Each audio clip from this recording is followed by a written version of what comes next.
Hello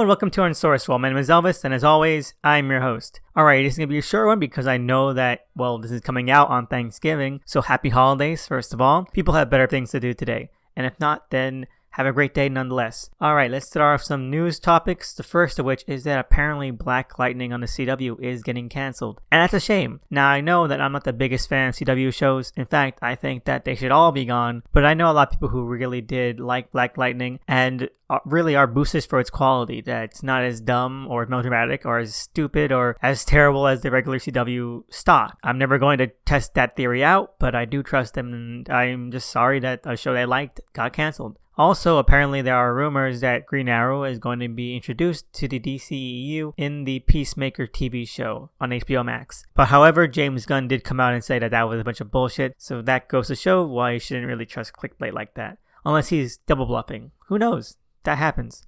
Anyway, let's move on to what I read this week. First off, we have John Constantine, Hellblazer, number 12. And this is the solemn and very sorry end to what is one of the best series that DC has put out this year, or in a couple of years. The end of Simon Spurrier's run on Hellblazer. It's gone too soon. It's been a wild ride, and one that I'm really saddened to see end.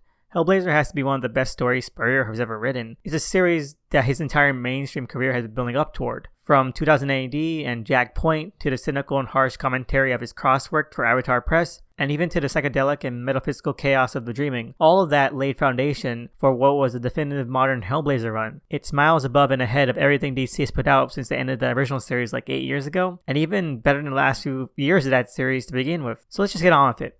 This issue, despite the sudden cancellation, at least finishes up the myth arc that, was set up from the start of the storyline. The truth and despair behind John and Old John, and what it means for Constantine to die. And this issue hits that landing with the force of a 10 megaton bomb. It leaves nothing but destruction, despair, and heartbreak in its wake. And it does that with such a fantastically eloquent and poignant flourish that's hard to look away from. It's one of Spurrier's most engrossing and enthralling issues yet, of anything. And it earns that every step of the way. Dynamics are stretched to the limit, characters are pushed to the brink, and there's no escaping from the same cynical and world-weary edge that the series has been hallmarked from the beginning. In the end, it stays true to those roots and never lets the reader forget about it. The small moments of respite in this issue are only serving as schmuck bait to salt the wounds even further. And it's so damn good. My heart is broken by where things are left off for a few key characters, but it was so earned and satisfying and substantial that it was kind of wonderful to read. And I'm going to miss that from Spurrier. But that is only on the basis of this as the end of the arc, because that's kind of what it's meant to be and how it reads. It's not really a grand finale or even finale to this series or run. It ends on a note that is kind of woefully open-ended and calls for another arc. Maybe we'll see it someday, but probably not. Overall, 2 thumbs up and kudos to everyone involved.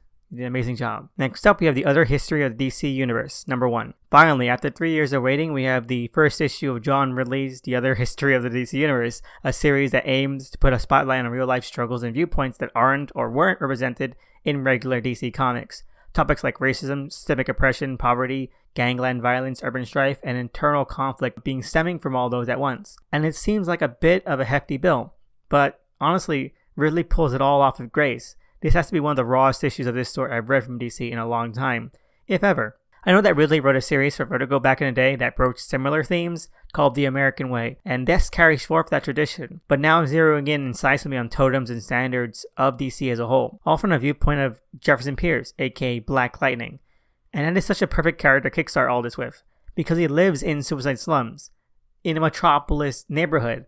Imagine having Superman around, being based in your own city, and still having a neighborhood everyone writes off, neglects, ignores, and is called suicide slums. That is a kind of huge blind spot. Any unwillingness to have any aid from the establishment and the helplessness of people there is such a fertile ground for the idea that is the foundation of this series. Jefferson's narration is this disillusioned exploration of DCU and what it's meant to him throughout his entire life. From annoyance to disappointment to naivety to charade to hypocrisy to harmfulness. If the other history is about what the regular history of the DCU neglects, then that's the world Jefferson inhabits and the life he lives. One shaped by that neglect and that pain. And Ridley breathes such life and substance into why a person would feel that way, and the ways are justified and reaffirmed by it. But also, powerfully so, the ways in which they're stunted, harmed, and warped. Because it's not simply about how Jefferson sees the world, but also how he's used the world's aggression and neglect and internalized it in ways that hurt himself and the others around him, touching upon ideas of toxic masculinity and disdain and contempt and all the stuff that, well, to quote Ridley here, is just another word for bigotry, and how a person has to come to terms with that part of themselves and their experience, and that, maybe sometimes we have to contend with our own beast, with our own demons. It's an issue that feels so rich in its emotional and philosophical substance that it feels lived and alive. I can't wait to reread this because it might be a classic in the making. Overall, 2 thumbs up. Also, props to Ridley for making note how stupid and ridiculous Cosmic Odyssey was, but using it to catapult his story in an engaging direction. And lastly, we have Exosword's chapters 20 to 22, X-Men, Excalibur, and Exosword's Destruction. Finally, we reached the end of this 2-month-long event, so let's not mince words. It's a good ending. It's okay. I mean, there's not much to say about it. It's one long extended fight that keeps building and building and building upon itself. It's basically all the action people wanted from the actual tournament in one long stretch. Honestly, the worst part about it is that a good chunk of it happens in the Excalibur section, and Excalibur is still just an aggravating, mind-numbing mess of a book, and that carries through to the event. The rest is just chaotic action, and then a few really good character beats.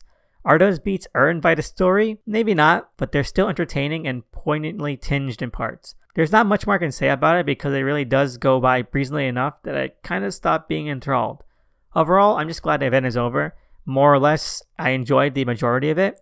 And I can't wait to get back to business because, well, if nothing else, this event did seed up a lot of plots that I can't wait to see paid off. And they also released a teaser for the next stage of Hickman's X-Men run called Reign of X. And, well, I can't wait to see what happens with that. So overall, 1 thumb up, 1 thumb middle. And also I want to note that I was 100% right about the space station because, booyah, I did not expect that to happen. Anyway, that's it for this week. I know it was a short one, but like I said, I just kind of want y'all to have a nice holiday season and have a happy Thanksgiving. I just want to give a shout out to the co-hosts of the show at DOTEMCE and give them all the traction that they deserve because they deserve everything. Anyway, thanks again and see you next week.